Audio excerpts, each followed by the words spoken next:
Olá, meu amigo, minha amiga, sejam bem-vindos a mais um Portal do José e muito obrigado a todos vocês que mandaram mensagens por conta do meu aniversário que se deu no dia de ontem. A internet é um negócio incrível, né? Alguém descobriu e aí a notícia vai se espalhando.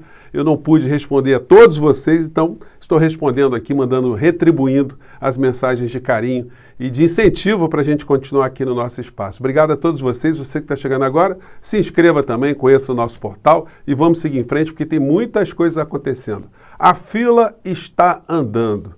Aquilo que eu disse para vocês desde o começo, quando a gente começou a fazer os nossos papos aqui no Portal do José, que o presidente da República ele iria ter sérios problemas com a justiça criminal e ele iria terminar preso e as pessoas que estão perto dele também teriam sérios problemas, isso tudo começa a se materializar lentamente.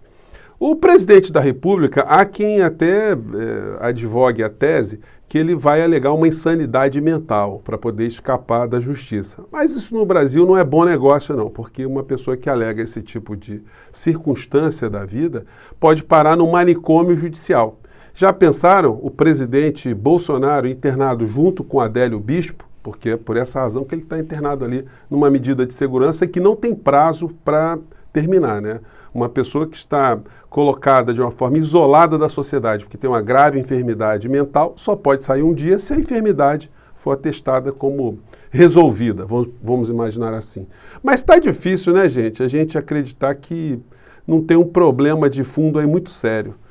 O presidente da República, nessa sexta-feira, ele reiterou todas as suas agressões, os seus destemperos, as suas informações que dá dentro da perspectiva que ele tem de vida, sobre a justiça brasileira, sobre o governo, enfim, ele sempre repete a mesma coisa. O Bolsonaro pode ir numa igreja, fazer um discurso, pode ir numa feira agropecuária, pode ir num encontro de trabalhadores rurais, ele pode ir, sei lá, em qualquer lugar, um encontro de mulheres que ele faz o mesmo discurso. Ele só sabe dizer aquelas coisas. Vai falar do voto auditável, que a gente vai conversar aqui um pouquinho sobre isso também, fala dos governos passados, critica, fala da nossa liberdade, fala de outros países, enfim, das coisas que ele diz que não tem responsabilidade nenhuma como combustível, aumento do preço dos combustíveis e por aí vai.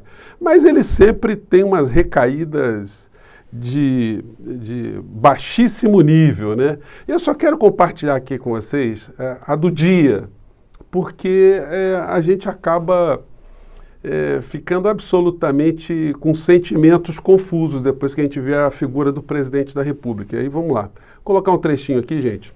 Tenha um pouquinho de paciência, porque é incrível isso aqui. Vamos lá. Imagine no meu lugar o poste.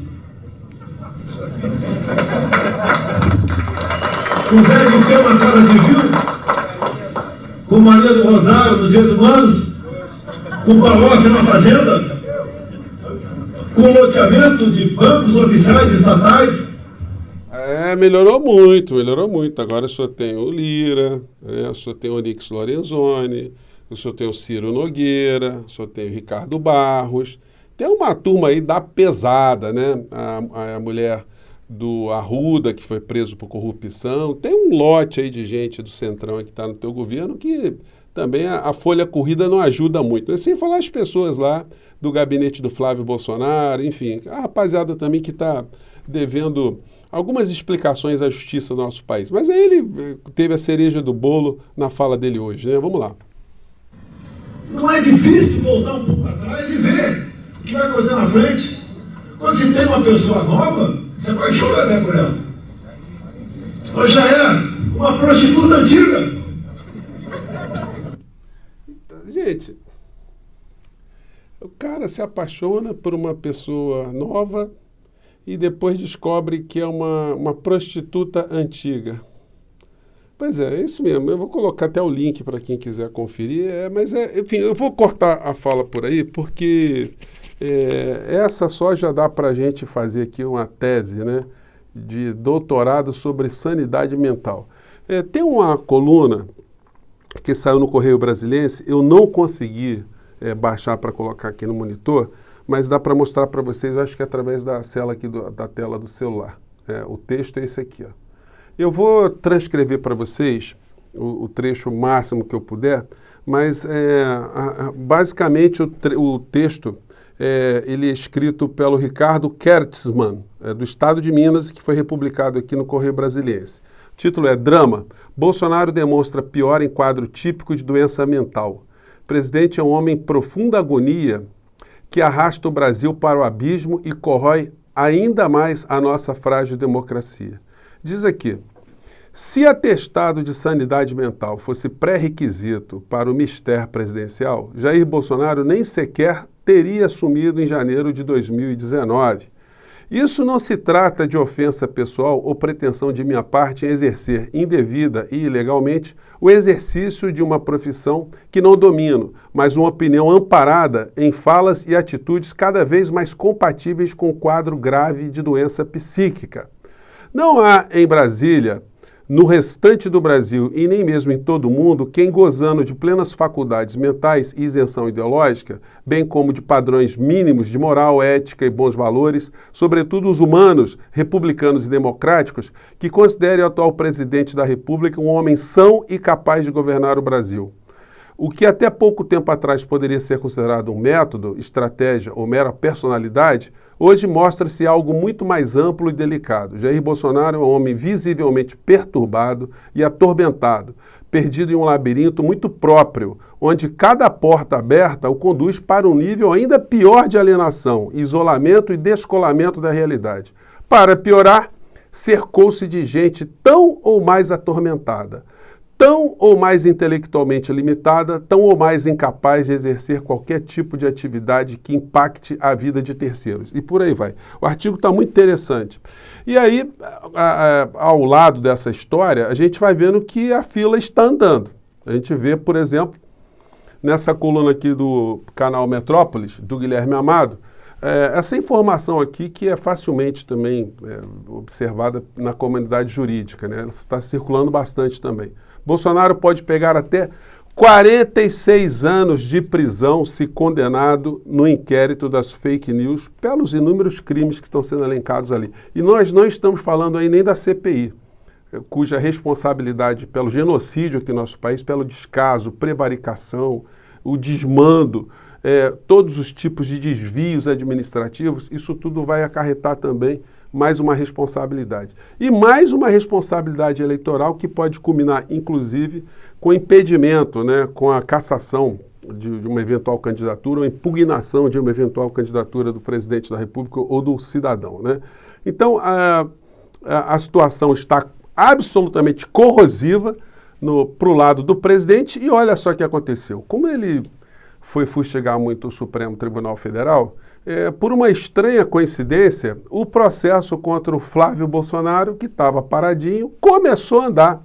Vejam como é que as coisas são incríveis, né? Denúncia contra Flávio Bolsonaro por rachadinha volta a andar na Justiça do Rio de Janeiro. E isso vai andar com muito mais velocidade na medida que esse pessoal for caindo cada vez mais em descrédito, cada vez mais que as suas loucuras forem sendo detectadas por todos nós.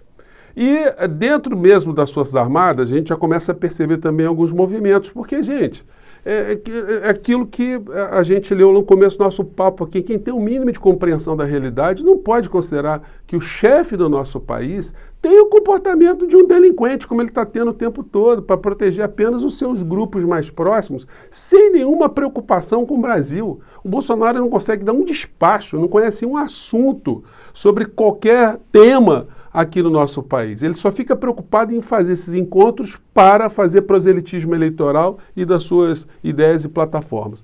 Diz a matéria aqui, alto comando do Exército concorda com reação de Fux e teme cópia de atos golpistas nos Estados Unidos. A matéria é do Vinícius Sassini, na Folha e no UOL também.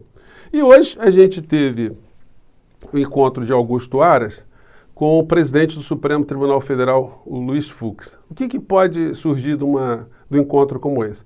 Olha, se tratando de Augusto Aras, pode não surgir absolutamente nada, mas pelo menos, se eu fosse o ministro do Supremo Tribunal Federal e estivesse diante do Procurador-Geral da República, que é o homem que tem a responsabilidade de mover ações contra pessoas que cometem crimes no mais alto escalão da República Brasileira, eu diria para ele, senhor Augusto Aras, O senhor está muito quietinho, o senhor está muito distraído, o senhor não está percebendo os crimes que a mais alta autoridade da República está cometendo, o presidente da República.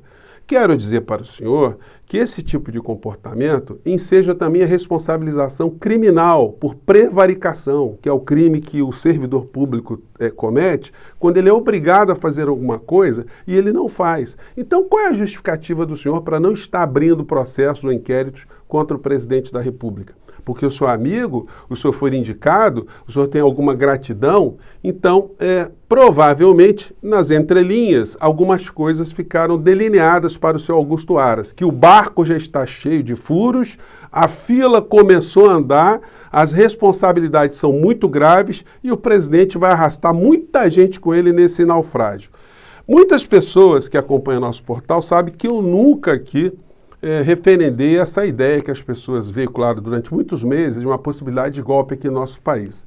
Porque nunca houve essa possibilidade, porque as forças econômicas aqui do nosso país, as forças políticas, empresariais, financistas, estão ganhando muito dinheiro. Então eles não têm interesse em fazer nenhum tipo de tremor no que está acontecendo no nosso país. Só que essas mesmas forças que estão deixando o povo brasileiro morrer, estão ocultando a responsabilidade direta do Bolsonaro, porque nunca quiseram impeachment, elas estão começando a dar sinais de esgotamento. A coluna da Vera Magalhães hoje, em alguns jornais, fala exatamente isso que eu falo para vocês aqui há meses. Não existe possibilidade de golpe. O golpe, como a gente já vê na história, já viu na história, é sempre voltado a tirar da esfera do poder um grupo que está realizando determinado encaminhamento na política econômica, política social de um país para substituir por outro. Aqui no nosso país seria trocar 6 por meia dúzia, já que está tudo voltado na direção dos interesses econômicos, mas aí para piorar a instabilidade, eles colocarem aquele que está servindo como grande capataz, o grande fantoche, que é o Bolsonaro. Para ele virar um protagonista, ele mandar nas pessoas que estão acionando todas as cordinhas desse boneco que finge ser alguém que manda no nosso país, enfim. E aí a gente vê esses sinais de esgotamento, tanto ontem nessa nota aqui, nesse documento, nesse abaixo-assinado que os empresários, os banqueiros do nosso país começaram a fazer, e estão expondo para a sociedade, como uma entrevista de José Olímpio Pereira, presidente do Credit Suisse Brasil. Gente, é uma instituição financeira, o Paulo Guedes toda hora está beijando a mão dessa turma aqui. O Paulo Guedes, inclusive, está sumidão, né? E ele diz o seguinte, precisamos chamar o senso de responsabilidade. A maior conquista de um país é a estabilidade institucional. Então, os banqueiros estão muito preocupados com o que está acontecendo também, porque, embora eles estejam ganhando dinheiro, mas o capital acaba sendo afugentado. E por que o Bolsonaro ainda não caiu? Porque, como eu digo a vocês, quem está no controle do poder está fazendo negociatas para cima e para baixo. O pessoal não estava preocupado com o voto impresso, não. Eles estavam preocupados aqui em liberar a privatização dos Correios, que já começou a caminhar aqui no Brasil. A nossa esperança é que num futuro governo comece a fazer uma auditagem nesses processos todos que aconteceram aqui no nosso país para reverter muito desses trambiques. O Bolsonaro, que a gente não pode acreditar em nenhuma frase dele, ele diz que não tem corrupção no governo dele. Como é que a gente sabe se tem corrupção ou se não tem? O corrupto, ele sai panfletando que é corrupto. Esses negócios todos estão acontecendo aqui no nosso país, não tem ninguém levando nada, todo mundo está fazendo isso por patriotismo, por interesse público. Gente, tem uma iniquidade. Se algum deputado tiver conhecimento desse nosso programa aqui, eu vou tentar chegar a esse questionamento para alguns deles. O governo gastou dinheiro público para fazer propaganda da privatização dos Correios. Como é que pode um negócio desse? É um desvio de finalidade, porque as propagandas governamentais, elas se prestam a informar a população e não a fazer campanha para a entrega do patrimônio brasileiro. E vejam só a contradição e a confissão de culpa do genocídio, né? Não se gastou nada para fazer campanha de isolamento, de vacinação, de prevenção da transmissão da Covid aqui no nosso país, nenhuma orientação, mas eles gastam para fazer entrega do patrimônio público. Então não tem corrupção nessa história? Vai aparecer, gente.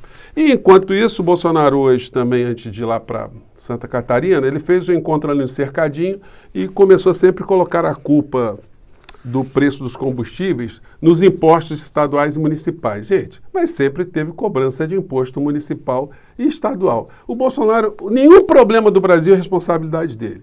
E a gente vê, ao mesmo tempo que essa isenção que ele procura ter da responsabilidade dele sobre o preço dos combustíveis, esse tipo de notícia aqui, que a Petrobras ontem anunciou que vai distribuir 31 bilhões e 600 milhões de reais em dividendos esse ano, e pode levar ainda mais o valor. Você sabe quem são os principais acionistas da Petrobras? São corretoras e bancos. Bancos, sim, Itaú, Bradesco, enfim, que vão receber uma grana da Petrobras, que há muito tempo deixou de ser uma empresa voltada aos interesses estratégicos da nação, né? Principalmente agora, depois que a Dilma caiu e que essa turma entrou firme com o pé no acelerador para assaltar o povo brasileiro. E os caminhoneiros estão sendo engrupidos no meio dessa história para acreditar que o preço do combustível é só responsabilidade dos governadores e prefeitos. Tolinhos, assim como são tolinhos também, tolinhos lamentavelmente, né? Porque uma boa parcela da classe, da categoria, ainda apoia o Bolsonaro. E a questão do voto impresso, só para a gente terminar, como eu já tinha falado aqui com vocês também, isso foi para o ralo. Isso vai estar sendo tentado ser ressuscitado agora pelo Ricardo Barros, esse que também vai ser colocado na CPI para contar as histórias, como é que ele ficou homem rico e como é que ficou um homem dentro da saúde, envolvido com essas histórias de vacina para cima, vacina para baixo, um homem que serviu em todos os governos, está agora como líder do governo Bolsonaro, ele está colocando essa questão. Mas isso tem prazo de validade. Como eu disse a vocês, isso não vai passar, isso vai ficar inflamando os bolsonaristas que estão totalmente desmoralizados, estão absolutamente murchos nas redes sociais e vão perder completamente o discurso daqui a alguns dias, porque o Bolsonaro não vai falar mais disso. Isso vai ser sepultado, ele vai ter que inventar outra história, outro fantasma, ele está cuidando de eleição e vai descaradamente falar mais de eleição. A questão é, o que é que está sobrando para o Bolsonaro para ele poder falar alguma coisa positivamente de si e do seu governo? Como eu digo a vocês, a fila começou a andar e essa fila vai terminar ou na carceragem ou no manicômio. De uma forma ou de outra, a gente vai ficar livre de muitos problemas aqui no nosso país. E se você ainda acredita nesse governo, lamento te informar, meu amigo, você foi enganado, você foi iludido e essa gente vai ter que prestar contas mais à frente e eu espero que você se arrependa ainda a tempo de você não estar junto, né, com essa barca que está afundando aqui dessa turma do Bolsonaro. Eu fico por aqui, gente. Um grande abraço e até o nosso próximo encontro. Tchau!